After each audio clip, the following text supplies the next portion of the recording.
Hey there, it's Alex. We're going to continue with the AJH reviewers' review of War in Heaven by Kyle Griffith. This is going to be part 2, Theocracy. This is going to be chapter 10, The Theocrats.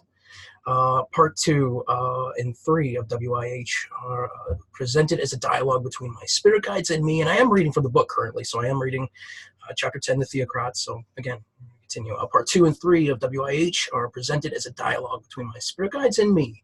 However, I wish to make it clear that very little of material presented here was channeled in a single session. I would receive a few hundred words by automatic writing while in a fairly deep trance state. Then I would rewrite it while in a normal state of consciousness. I actually need to make this larger reason I'm having difficulty reading it. So there we go. Much better. Later, I would go back into trance to transmit the edited text to my spirit guides, and they would suggest corrections and additions. This process, repeated over and over, produced the dialogue you're about to read. My spirit guides are responsible for the content and wording of both the questions and the answers. This dialogue starts with their answer to my request for knowledge of the great secret. In the middle there was a spiritual I am a psychic medium. There was a certain kind of communication that happened there. I was saying no to what remains spirit guides indicated versus market visions, because that actually comes from potentially an earlier idea that was thought on.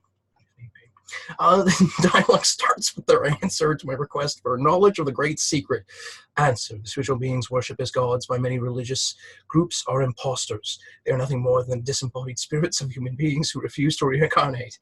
They remain on the astral plane where they exercise power over other spirits and other living people. We call them theocrats, a name also used to describe the ancient Egyptian pharaohs and other earthly rulers who justified their demand for absolute political power by posing as divine beings. The concept that gods are impostors, the first postulate of a theory that provides explicit answers for almost any question about the nature of spiritual reality. Part of this theory is scientific. It explains what the soul is made of and how it functions. It also explains how the body, mind, and soul are interrelated and how psychic powers operate. The rest of the theory is political. It describes the political organization of spirits on the astral plane and the relationships that different factions of disembodied spirits have with living people. The theocrats are violating natural laws when they refuse to reincarnate. The souls of all living beings are constructed to incarnate and draw energy from the physical body. This is the only natural and efficient way in which the soul can get the vital energy it needs to function and regenerate itself. Although the mechanics of this process are quite complicated, we will explain them in some detail to allow you to understand the rest of the theory. The soul is actually an astral body made up of a special form of matter. This matter is composed of subatomic particles like ordinary matter, but with different properties. Let us call this special form of matter astral matter, and the ordinary form physical matter. The subatomic particles that compose astral matter have different properties from the particles that compose physical matter. Physicists on Earth have named and described some of these properties, such as mass, spin, electrical charge. You also have terms like charm in your vocabulary for properties the scientific community apparently understands much less clearly. The principal difference between astral matter and physical matter is that all astral subatomic particles possess much less mass than equivalent particles of physical matter. The charges and the mass ratios of the particles of astral atoms are about the same as those of physical atoms. In other words, the particles that compose the nucleus of an atom of astral matter have a positive or neutral electrical charge, and their mass is greater than that of the negatively charged particles that revolve around the nucleus. However, the astral subatomic particles equivalent to physical protons and neutrons are much less massive than physical electrons. Since physicists often describe physical electrons as having negligible mass compared with physical protons and neutrons, this means that the total mass of astral atoms is extremely small. Question: how can astral matter exist in the presence of physical matter? Why don't the tiny astral atoms simply get sucked in by the gravitational attraction of the physical atoms and end up orbiting them by way the way electrons do? Answer: astral subatomic particles have a different characteristic that determines gravitational attraction. They are attracted by gravity to each other, but not to particles of physical matter. In fact, the astral atoms and molecules molecules that make up the soul occupy the same space as the physical matter that makes up the body. Both kinds of matter are mostly empty space between particles anyway. And since there is no gravitational attraction between the two kinds of matter, the molecules simply slip by one another. This also explains people's inability to see astral matter or detect it with physical laboratory instruments. Energy also exists in two different forms, physical energy and astral energy. The photons that make up the two types, again, have different characteristics. Under most circumstances, astral photons do not react with physical subatomic particles, nor do physical protons react with astral particles. However, the exception is important. You're saying that light and other electromagnetic energy do not affect astral matter. Does this mean that psychic energy is not in the electromagnetic spectrum at all, but in a different one? Answer: yes. Advanced civilizations possess a unified field theory that describes the relationship between the two, but we can't describe it to you right now. What's important in this discussion is that what's important in this discussion is that psychic or astral energy normally works only on astral matter. It does not produce physical or chemical changes in physical matter. The reverse is also true.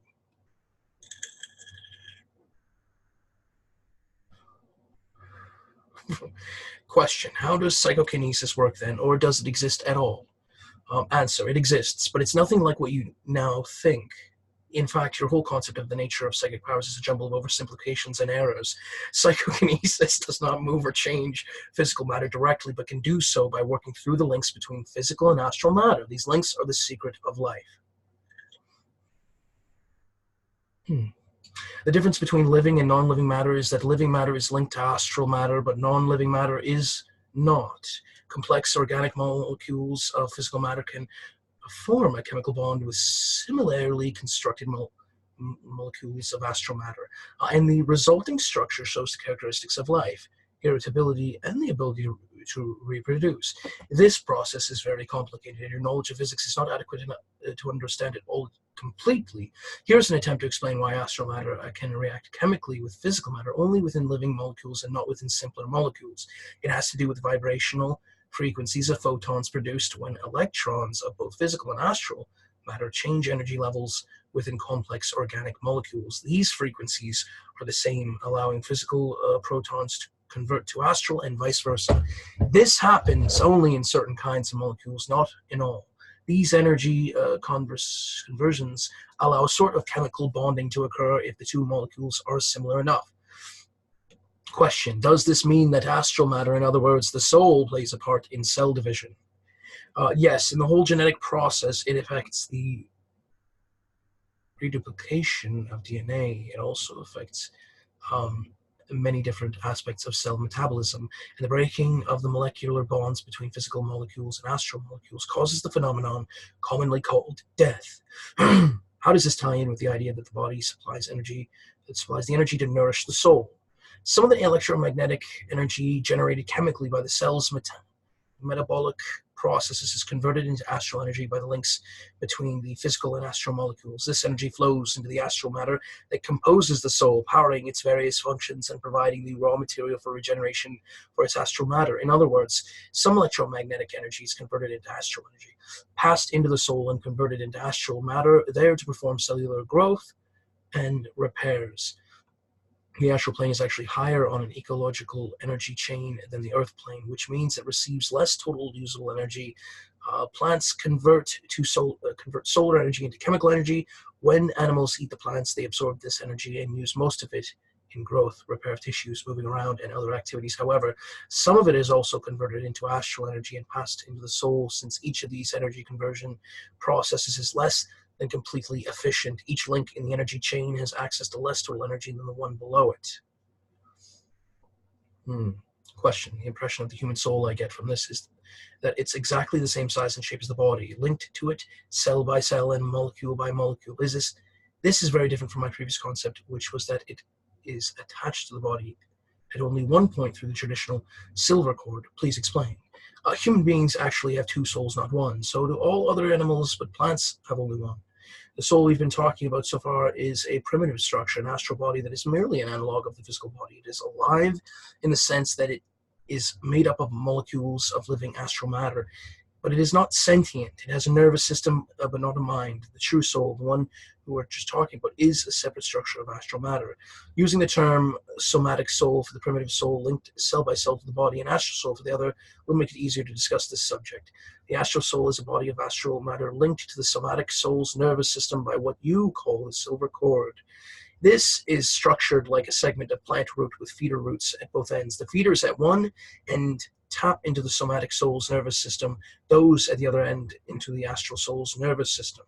Energy flows into the astral soul and somatic soul indirectly from the body through this cord. Energy flowing through the silver cord is the astral soul's only truly efficient source of nourishment. This makes sense. I take it then that the silver cord breaks when the body dies, leaving the astral soul free. Correct. Remember, though, that the astral soul loses its best source of energy when it separates from the body. By contrast, when the body dies, the somatic soul does not also separate and live on independently. It simply decomposes when the body decomposes. Remember, it's very closely linked to the body with chemical bonds.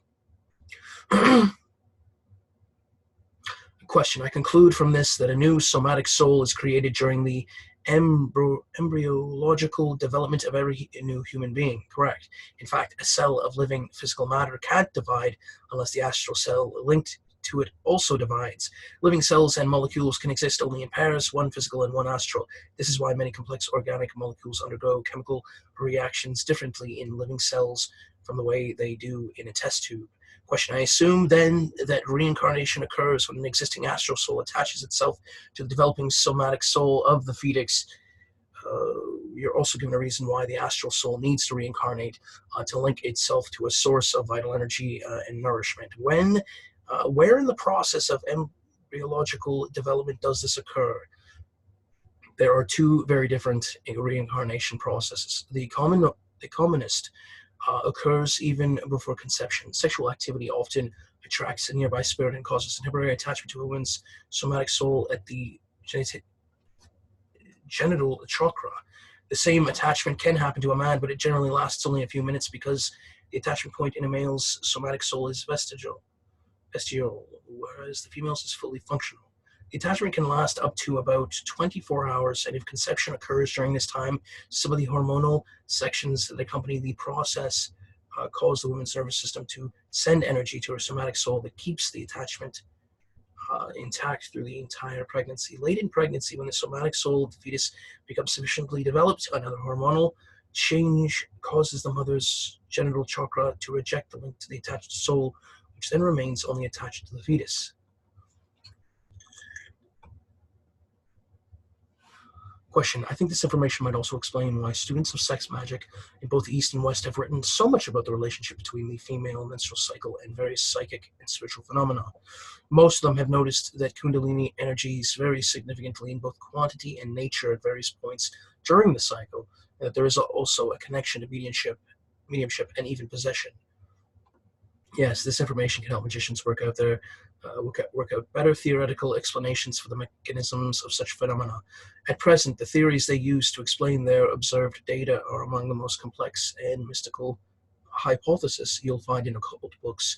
This same concept should also be useful in people trying to explain some of the phenomena described by Whitley Strieber in Communion, women experiencing phantom pregnancies after UFO abduction experiences, etc. To get back to our discussion of the mechanisms of reincarnation, the primitive, involuntary form of reincarnation occurs in many of the more intelligent types of lower animals, and it happens spontaneously to any human soul at a relatively low state of psychic development who happens to come close to a couple having intercourse. Although it also the soul to survive death, it has serious disadvantages for both mother and child. All during her pregnancy, the mother suffers serious psychic energy imbalances, which can cause her both mental and physical illness.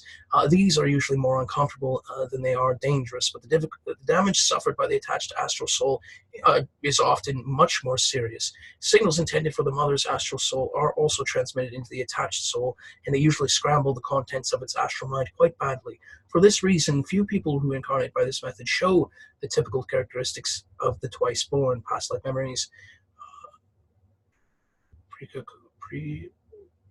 precocious intellectual or psychic development, etc. Question: what happens if an existing astral soul doesn't link to the mother's somatic soul? Does this cause an early miscarriage?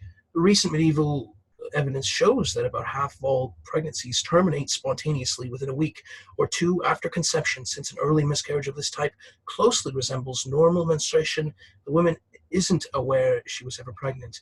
This has nothing to do with reincarnation, but has purely physical causes. Every human being has to have an astral soul. If an existing astral soul is not already attached to the mother, the fetus starts regenerating an astral soul of its own late in pregnancy. At this point, two things can happen. Either a late reincarnation can occur, or the baby is born with a completely new soul, spontaneously created during its embryonic development. People of the Hindus called twice born are those in which an astral soul at a reasonable higher state of development has incarnated shortly before or after birth, a process that keeps the infant from developing its own new soul. On the average, people with twice-born souls have a head start over with new souls or souls received through reincarnation. The astral body soul of a twice-born person transfers memories into the physical mind during infancy and childhood that teach it how to learn. This equivalent to raising the person's affective intelligence and creativity. Energy to nourish the soul flows through the body through the somatic soul to the astral soul, but there are smaller energy flows both ways that convey information. The astral soul of twice born give them a head start by feeding valuable information to the physical mind. Why do the theocrats refuse to reincarnate? Question. So that was a question. I remember Satan in Milton's Paradise Lost saying, "Better to reign in hell than serve in heaven." The theocrats are spirits with great knowledge and psychic power. They are a sort of ruling class on the astral plane, and they don't want to give up their power and privilege by reincarnating. Highly advanced souls who aren't theocrats reincarnating and take the chance that their soul can properly educate their new mind that their next reincarnation will be pleasant and valuable one. But it still involves taking a chance. The body might have hidden flaws that they don't detect before incarnating, or the child's earthly environment can take an unforeseen turn for the worse. Also, the late reincarnation process itself is a traumatic as the physical ordeals of giving birth or being born. This trauma erases many of the memories stored in the astral soul and damages the programming that governs the astral soul's functioning. The theocrats are too selfish and egotistical to take these chances, even through the alternate is extremely immoral.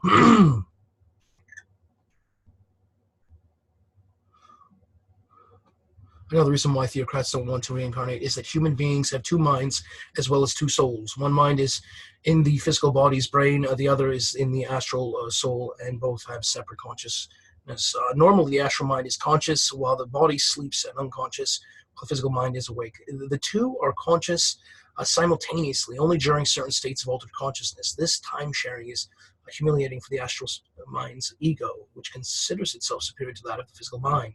Theocrats want total consciousness of their astral ego, in addition to power over other spirits.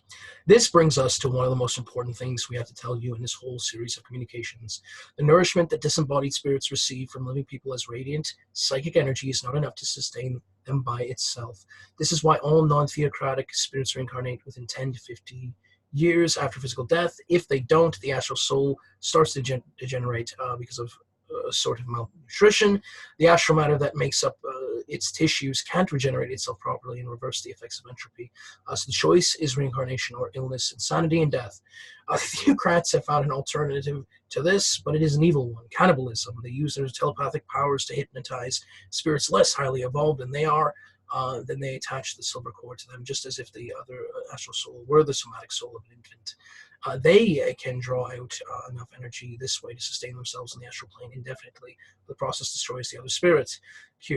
Question. This is very frightening. Can they do this to just any other spirit? And can they do it in an astral soul incarnated in a body? Fortunately, no to both. If they could, neither you nor we would be here talking about it. The theocrats would have eaten all of us up, would have eaten all of us just to get rid of us. They claim to be gods, but their powers are actually quite limited. Some of them are both more knowledgeable and physically more important than most of the rest of us. Living and disembodied, they are far more omnipotent. They can't damage an embodied soul or override its conscious will, and they usually can't capture and devour disembodied souls who resist them.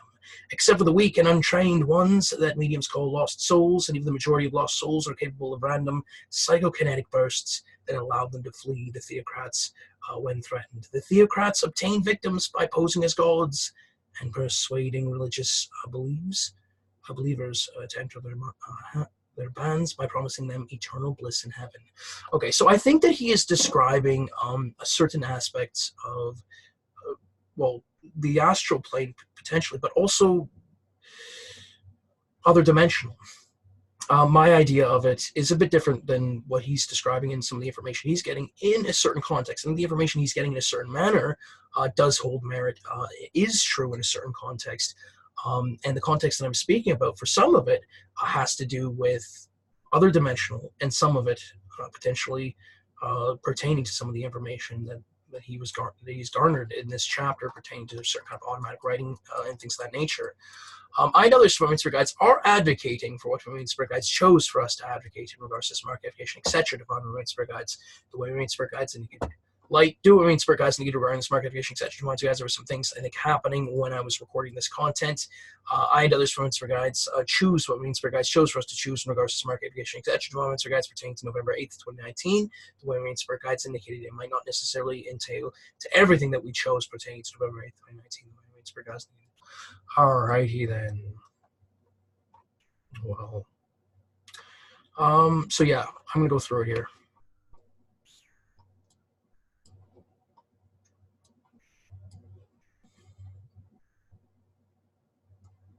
That's how we feel.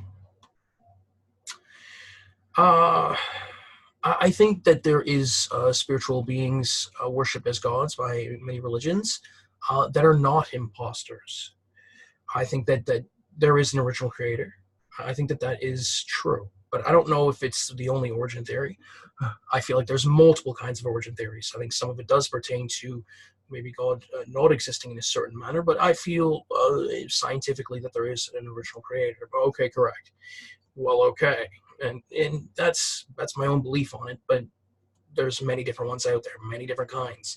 The one thing in regards to it is that I feel like God does work through other gods. And there's some people who say, okay, well, if there's so many goddamn gods running around and all that sort of stuff in the spirit and things of that nature, then how does that work? And, you know, where's the original creator? And I think the answer to that is that the original creator works through multiple gods, through multiple different kinds of actions. Okay, fine. Well, that would be why.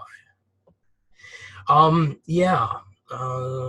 So I don't know. I think that there is a validity in religion, and I am of that sort of ilk at times in regards to thought that maybe there wasn't an original creator in multiple different ways. One of the theories was that maybe he split himself up into what we are, well, technically into trillions upon trillions of souls, which sort of corresponded with what spiritualist communities were saying when we do have a spark of divinity and that sort of thing. But I think that he split himself in a different way. I think that it happened slowly, that he sectioned parts of himself off to create a certain kind of creation. But there's other theories too, where he literally created new beings. There's also ones where, and there is certain kind that are pretending to be certain gods that are not. This is the case. And a big one is earth-based and non-earth-based. That's one of the big ones. But I think as of late, I think one of the topic points was that sort of thing that says that there is allies in regards to Earth, where there is leeway pertaining to being, well, in regards to certain gods, that sort of thing. Because that's it. You could do that, and that would be great. I hear you. Well, because that's how we feel here. That's what's going on. They're attacking. Yeah, it feels like they're attacking me at times when I'm going through this video. Again, it's been fairly turbulent past 2 days. You know, speaking of war in heaven kind of stuff, you know, I feel like heaven's around us at times. I feel like heaven's been overlapping with us. Imagine we have other dimensional selves. You know, I come up from that sort of kind that feels like there is multiple kinds of other dimensional overlapping dimensions. But I feel like what he describes, that there could, if certain kind wanted there to be, there could be that sort of thing that says physical and another single dimension in which is combined, and not to say there could be the opposite, where there's, you know, one dimension and, you know, the rest, which would be the physical combining with another group of dimensions in a certain kind of manner. I think that it's, and maybe some like, it's too much, and maybe it is, maybe there's that sort of thing that says, okay, well, it'd probably be more like 5 or 10 or 15 or 20 dimensions. That's more like it, and it gives more breathing room to a certain degree. But to be quite honest, I think that there is hundreds of overlapping dimensions, if not thousands. And if you took a look at the certain variables regarding some of them, the real true in a certain context is probably more, in a certain degree. And again, this varying degree of Russian nest egg, certain spirits being able to view what's in front of the scenes, and some of it, and certain spirits not being able to. And again, spirit realm, spirit world is one of those terms that people utilize in certain fashion. And there is a defensive in regards to some of it that is very well decent. In regards to utilization, at times, some do not want to be, well, there has been problematics where utilization of certain wordings, where certain kinds said, okay, you know what, we're gonna define it in a certain way, so we don't have to get it certain kind of turbulence or have to deal with certain things in a certain manner. But there is those, and I am one of those in a certain way, that does describe spirit and the spiritual in spirit world and spirit realm. In multiple different ways. But I think if you just say the spiritual, that's when someone says, oh, we got an expanded definition in regards to some of it, for some of them. So yeah, spiritual beings worship as gods by many religious groups or imposters. I think that there are that sort of thing. I don't think it's just theocrats. I know there's that sort of thing. Again, I've looked at it where it's like, us versus them, or, good versus bad, that sort of thing. And I think that it can be that. There has been times when it's like we have certain kind of spiritual nations, spiritual factions, spiritual banners, that sort of thing that takes place where we have that sort of interaction, but then all of a sudden the next day it's just good versus bad. And, someone's like, well, maybe we, move off it instead of, having that interaction change. Not to say that's not a part of some of that stuff, just to say that there has been that lens in regards to some of it where it's one group and the other group, and that's how it goes. And it's not really meant that way to a certain extent, because that would be why Alex doesn't, this is always this. This was always that, and Alex always did, and that would be why. You don't give, that would be why. I mean, you can't expect people not to throw the truth up if that's what's been taking place. Like, this is the case of this. You tell me that a certain aspect of myself, and this is the spirit in conversation with me to a certain degree, me responding, that sort of thing. It says there's a certain aspect in regards to myself that's shoehorned off to the side and antagonized, potentially to be worse than what it was before. Feng shui to make it look like that wasn't the case, put back on me because some want that certain interaction to be taking place where I'm getting upset, or I'm prompting certain things that what certain spirits don't want to see, certain kind of truth regarding. It's that sort of thing that says, yeah, I wonder why, to a certain degree, some would want to be prompting certain kind of truth. All right, okay, fine, that would be. And it's not just in regards to that, but other aspects in regards to myself that have been taken and placed in certain places to a certain degree. All right, I think it extends beyond those boundaries to a certain extent. We've seen miracles in this place in multiple varying fashions. Lights opening up, angels saving, all different kinds of stuff that points towards that stuff can be saved. And with all the evidence of it being seen and understood in multiple different ways, in ways where there's multiple different infrastructures viewing and understanding what's taking place by way of the amount of awareness in this place, because there is a lot of awareness, even when there's closed, doors and spheres overlapping me, people still know what it is. And it's just what it is. All right, fine. So, when you're in this process, you want to step carefully, and the trappers, can you give a bit of leeway? I mean, that's kind of how I feel about it. There's certain kind of get placed on this thing, in this process, on a day where it's like, I don't do much, and some people are expecting me to do something else. And yes, there is context in regards to who was placed on me. But if we're different people in certain time frames, that's a difficulty in regards to how I view things at times. Anyway.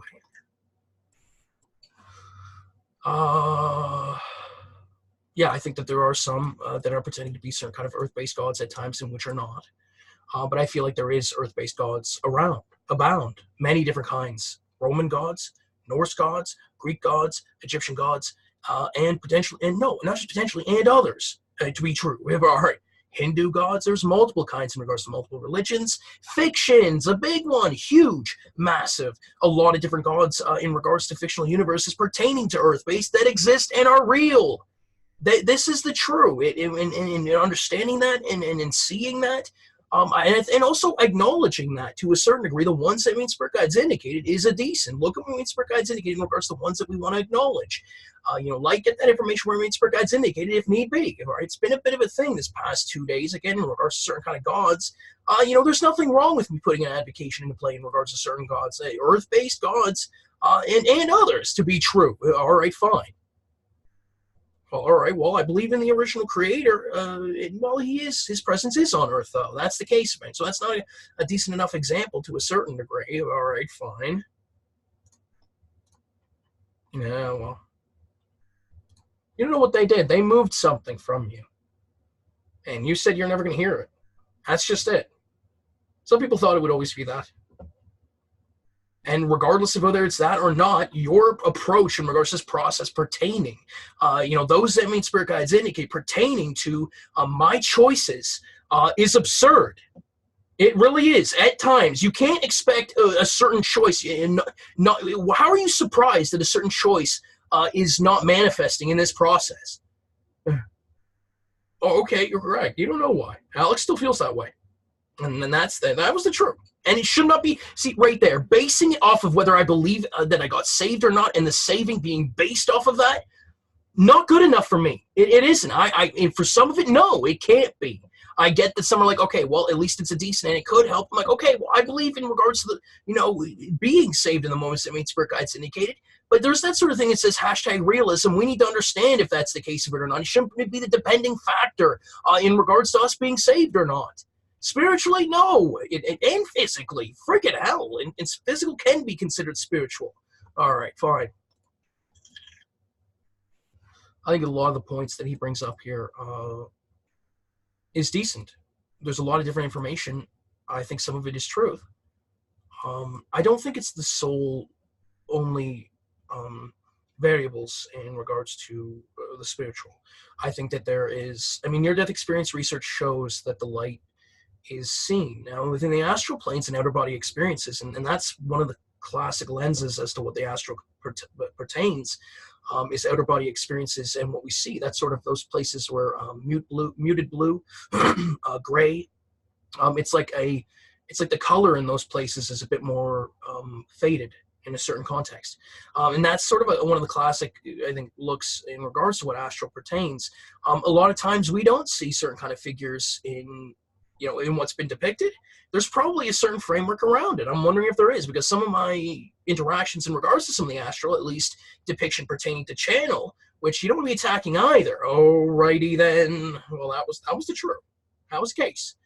Is that there is certain kind within the astral planes where there is organization, where there is society, where there is things like that, but there is also depiction in regards to a large amount of out-of-body experiences and even near-death experiences that show that some of those places are, when someone has an out-of-body experience or near-death experience, that some of those places are looking to be, at least in what we can see, to be empty. So I don't know if there's certain kind of camouflage being utilized in regards to certain spirit. I don't know if certain spirit are forewarned and they leave the vicinity. I don't know what it is, but it sometimes looks like there's just like, what's going on here? Where is everybody to a certain degree for some of it? And maybe it's one of those things where it's like, well, if you go outside, this is it. We want to hear about some of those outer-body experiences outside. That was the case. Those are really it is. It is there because there is. And the inside of a lot of them are depicted in regards to buildings, rooms. But what's it when you walk outside and have an outer-body experience? Try to get garner those. That might be. They might be just like sitting there like, oh, what's going on? Maybe we were respecting that in-house sort of thing. All right. Well, okay. To a certain degree, that is classically what's been depicted in regards to outer-body experiences, at least if we're looking at that sort of thing. It says you don't want certain kind of astral spirits within your homes in a certain manner. But there is interaction within beings. This is the case of this, and that's where some of my lack of research, to a certain degree, kind of hits it a little bit over the head, because there is, I think, interaction in regards to certain beings pertaining to outer body experiences. So it also lets know that there is a certain kind of interaction. But a lot of the times that a lot of the accounts I've read has been like being able to see the physical and astral planes, but there's not an interaction taking place. So I'm wondering what that is and why it is like that in regards to some of the accounts. It's not all the accounts, and it might not be a larger percentage of the accounts themselves pertaining to at least physical earth-based humans anyhow. Well, you don't know why, because that's how they felt. And that's what you said about all this. Look, it's the whole fucking lot of it. It's like, this is the case. That is the case of this. Whatever. I mean, that's what you did. You're like, this is what you think about this. This is what you think about this. Yeah, well, look at all this. This is how I feel about this. All right, fine. All right, so, and again, the birthing process, there might be aspects of the birthing process that is as described. I think that there's multiple, I think there's multiple incarnations to one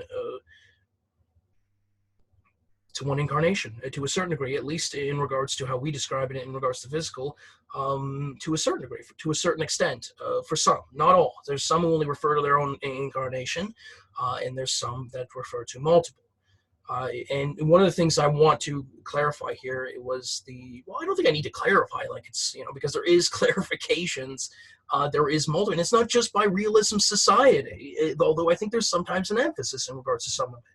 And well, there might be things like that, but I think that there is let knows in regards to certain kind of science, let knows in regards to certain kind of faith, let knows in regards to certain kind of origin theories, let know in regards to other things too, to a certain degree, because that's what happened here. They came around and they were like that. Well, I do appreciate it. I like the articulation. It helps me in multiple regards. I'd rather it be that than a jumbled, tripping over my words when I'm trying to do certain kind of clarifications. Okay. So one of the things is, I think that there's multiple aspects to the soul, not just two. And I think that like I said, I mean, if somebody wanted to feng shui it that way, it probably, some probably could. I mean, you'd probably have to go, you have to go high up and be like, is this going to be, is it one of those things that would be a miracle sort of thing in another dimensional to be able to achieve that in a certain context?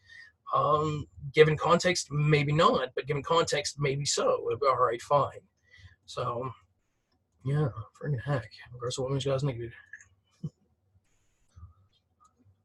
I assume then that reincarnation occurs when an existing astral soul attaches itself to the development of somatic souls.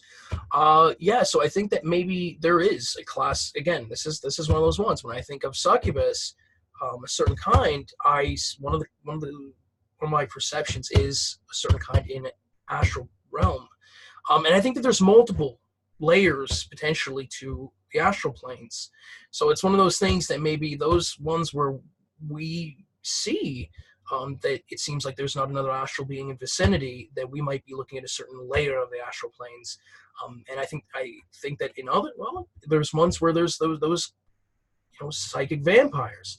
And when I think of psychic vampires, I think of astral planes. That's one of them. And, this sort of culture in regards to what they're describing, in regards to the technocrats, it exists in multiple dimension to a certain degree, I feel. I think that that's one of those things that's being uncovered currently, and has been uncovered in a certain degree in the past, not just on Earth-based. There's probably, physical civ out there that know the ins and outs of it, at least on their planet, and planets and in an area. I think that's one of those things that some do, because there's been this perception at times that some are like, oh, well, those other physical civs where it's all like, fancy around them, and, all that's, upper class high with just a, backwater kind of, I think it's bullcrap for some of it. I think that it's not the soul, it's not the only look, and it's not the only lens. I'm saying that I think there's other physical places out there that have been through it, that maybe that have history in regards to psychic writings and things of that nature, where maybe it did change, and then some of it where it might not have. So that sort of stuff really does matter. It's the kind of thing that changes that changes things. Well, it changes things to a certain degree for some, but not for others. But maybe in regards to some of the other dimensional that are interacting with us, it's like, yeah, that's the thing of it. There's been some civ at times that have been operating in a certain fashion, where somebody said, yeah, there is other physical writings and things of that nature. They say it in a certain fashion, but there is that sort of thing where I think there is some that look at it and say, okay, so it's not too unheard of for some of it, and listen, the truth is the truth is the truth. You can't, there is a style, and again, one of the styles is like, how are we going to proceed in regards to interacting? Are you going to play that card? Is it going to be that? And it's like, playing the card, not playing the card. It is for someone, it's less to do with that and more to do with something else. Sometimes there is such a thing as academia, academics, writing things down, history, science, that sort of reality. I don't know, but for some of it, I get to say that. All right, fine. All right, that's how I always felt about it, for some of it. But I do appreciate that culture, because it has. It is interesting. It is something I like. It is something I come from in a certain regard, in regards to my life, as how James says, 44. For some of it, yeah, all right, fine. It's been a gong show conversation at times where it's like, you play this card, you go this way, or, am I getting attacked? Well, what do I do now? Do I manifest something? Do I look towards, a certain kind of thing behind the scenes? Do I try to create, throw up a belief, do another energy placement that I know to exist? A bunch of different things to be able to achieve defense and safety when I don't need to. Because there's already spiritual defenses in play. And wait, when we start saying that if he doesn't believe, though, is that what am I on the wrong side now? It's one of those things where it's like, oh, I'm in the wrong room. Now I got to leave. All right, you got to tell me. Because that's also it. Because that's why. Because at times there is some who put on a certain hat. There we go. That's better. All right, fine.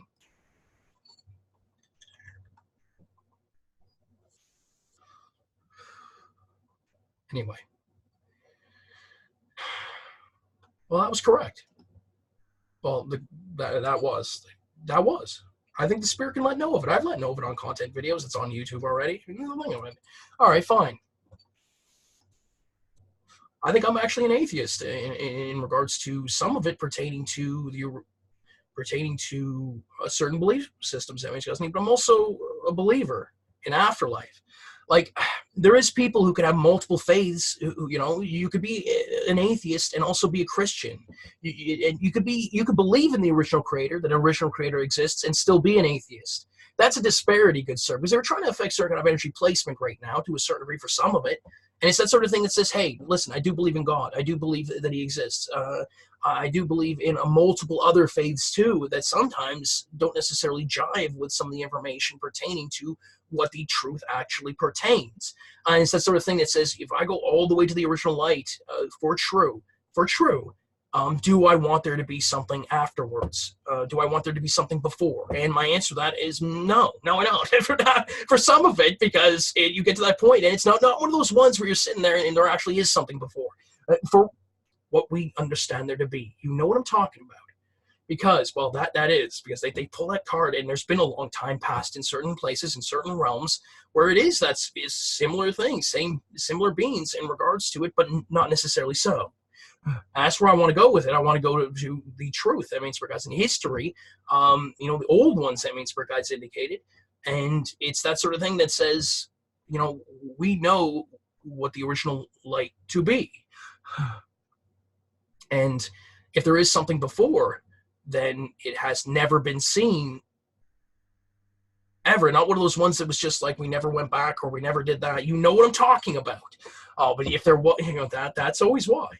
Because I look at it and I say, okay, so the original light, it's fairly damn good. It's good. It's heaven. It's enlightenment. And for whatever reason, for accords that are in play, it's causing certain kind of gods at times not to be able to fully intervene in the physical to create the large-scale miracles that we would need on this physical planet Earth to save everybody who's getting harmed in certain moments, physically, human population, even animals. Well, we got to go to the animal kingdom on that. We're like, circle of life, all that sort of stuff. But for humans, we're like, hell, save us, man, for frig's sake. There'd be a large percentage that would say that in a certain context, but given context, maybe not. All right, fine. Alrighty then, but I'm one of those ones who feels that way. Just fucking save us, man. I'm sick of it. That's how I feel. And it's not just in regards to that. It's with food, the homeless, a whole bunch of things. And it is. So, us, God damn it, we need to figure it out at times. And it's like, you know what, let's get a goddamn job. And it's a perfect fucking response, but not really. For not really at all. All right, fine. I shouldn't get a job. In fact, that is correct. For frick's sake. Well, that was true. And so, yeah, I think that what he describes in regards to the culture pertaining to theocrats, I think that is more expanding than what some think, and also not so. I think that there is potentially a theocratic group in the astral planes. I also feel that maybe it does extend to other dimensional existences if you're looking at it, from a certain lens. And the incarnation thing is one of those things. Again, I have a bit of a have a bit of difficulty with it, but it is one of those ones that exists. There's reincarnation cycles where, where what he's describing, I think, does exist. And I think there's other kinds of reincarnation cycles as well. But again, near-death experience research tells me that there is a light, and the light existence looks different than astral planes to a certain degree, but maybe not in a certain manner. I mean, maybe there's certain areas within the light where it can look similar to a certain degree. So it may be in that context, in a certain manner. And again, why is it that we say when ghosts, are roaming around? And I don't know if there is a ghost. I think there is a ghost realm, but I'm wondering if it's one and the same as to what some look upon astral. Because I think some have equated that maybe it is a similar place that we could experience ghosts in regards to astral. There's something in regards to paranormal pertaining to astral realms. And when we say for the ghosts to look towards the light, and there be multiple experiences that say that ghosts found the light or whatever it may be, I know there to be without even looking at it. Or freaks against the truth. God dang guesswork, but there's really that sort of thing where, where does that ghost go? To the light? Yeah, to the light. And the light can open up at any time and retrieve those ghosts to a certain degree, but because of certain kind of accords in play to a certain extent, they have to rely on certain kind of physical psychic mediums at times on Earth to say for the ghosts to go towards the light.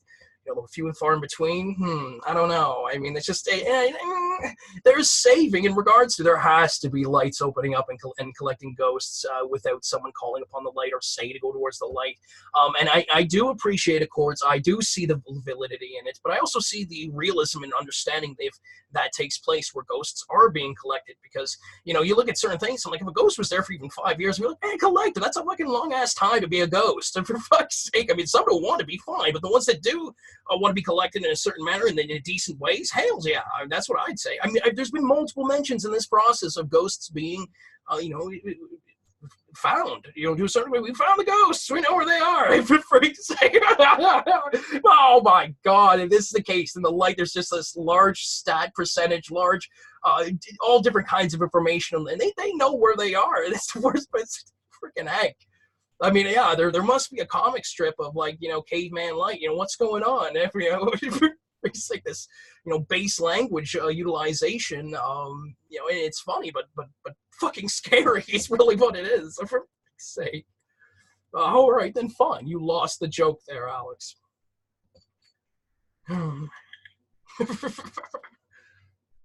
Anyway, yeah, great chapter. Great chapter. Good descriptions. Really scientific. I love it. I was there was smoke coming out of my thought machines there. I was just like, what's going on? What's the real true? Yeah, there's some people like, yeah, we need some help over here. For freak's sake. Anyway, I'm hoping the airing out of the place is helping in a certain manner for some of it. But well, I think this might have just been a fog machine. You never know. Well, that would be why this process. Anyway, thanks for joining.